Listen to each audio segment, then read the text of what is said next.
Assalamualaikum warahmatullahi wabarakatuh. Salam solusi, solusi untuk berdiskusi. Perkenalkan, saya Kalisa Naswa Salsabila Saraan dengan NIM 0601232049, Prodi Ilmu Perpustakaan, Fakultas Ilmu Sosial, Universitas Islam Negeri Sumatera Utara. Pada video kali ini, saya ingin menjelaskan apa itu korupsi. Jadi, korupsi itu adalah suatu perbuatan curang dan melawan hukum yang dilakukan oleh orang yang memiliki jabatan kekuasaannya dan menyalahgunakan kekuasaan tersebut untuk kepentingan pribadinya. Selanjutnya, ada beberapa tindakan korupsi yang dapat disebut bahwasannya itu korupsi. Yang pertama yaitu ada penyuapan. Penyuapan ini merupakan suatu tindakan yang memberikan atau menawarkan sesuatu barang berharga seperti uang ataupun barang sesuatu atau jasa atau keuntungan lainnya kepada seseorang dengan tujuan untuk mempengaruhi keputusan atau tindakan orang tersebut secara tidak sah. Yang kedua yaitu ada pemerasan. Kenapa pemerasan ini disebut tindakan korupsi? Karena pemerasan ini melakukan atau memaksa seseorang untuk memberikan sesuatu. Biasanya kayak seperti yang tadi, barang, uang, ataupun suatu yang berharga untuk tidak melakukan sesuatu dengan menggunakan ancaman, kekerasan, atau intimidasi. Yang ketiga ada penggelapan, yang dimana penggelapan ini merupakan tindakan ilegal yang dilakukan oleh seseorang untuk mengambil atau menggunakan dana yang dipercayai kepada mereka dan digunakan untuk kepentingan pribadi mereka tanpa izin dan sepengetahuan si pemiliknya. Selanjutnya ada karakter anti korupsi, yaitu yang pertama bersikap jujur, yang artinya memiliki komitmen terhadap diri sendiri untuk berkata kebenaran, menghindari kebohongan dan penipuan.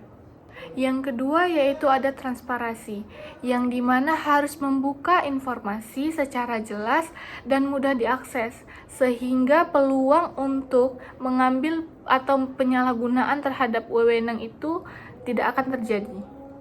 Yang ketiga yaitu ada keteladanan, yang dimana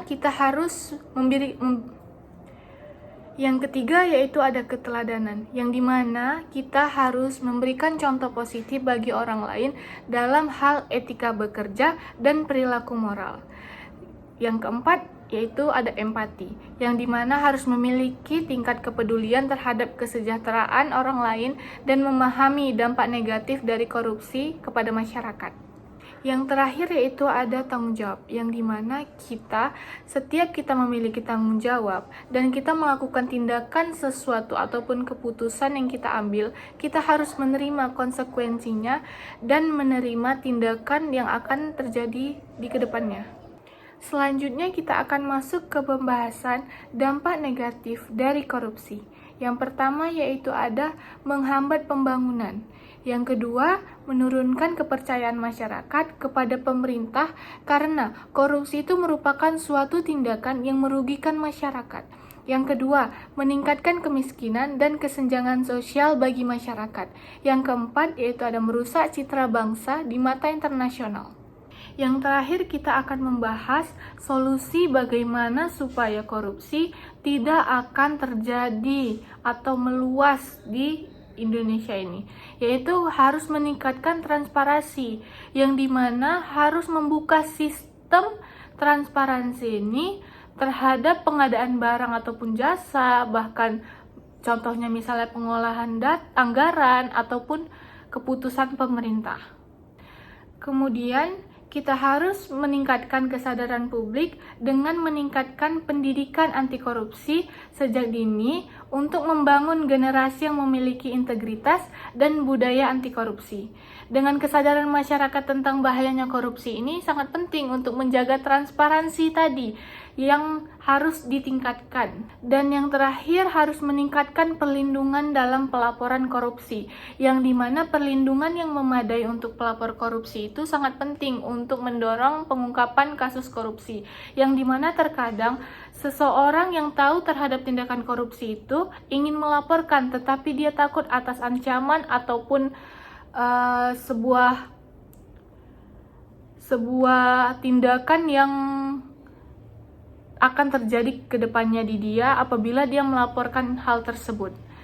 Kemudian saluran pelaporan yang aman dan rahasia membantu masyarakat merasa lebih aman untuk melaporkan tindakan korupsi tersebut. Sekian penjelasan dari saya, itu saja yang bisa dapat saya sampaikan. Lebih dan kurangnya saya mohon maaf. Wassalamualaikum warahmatullahi wabarakatuh.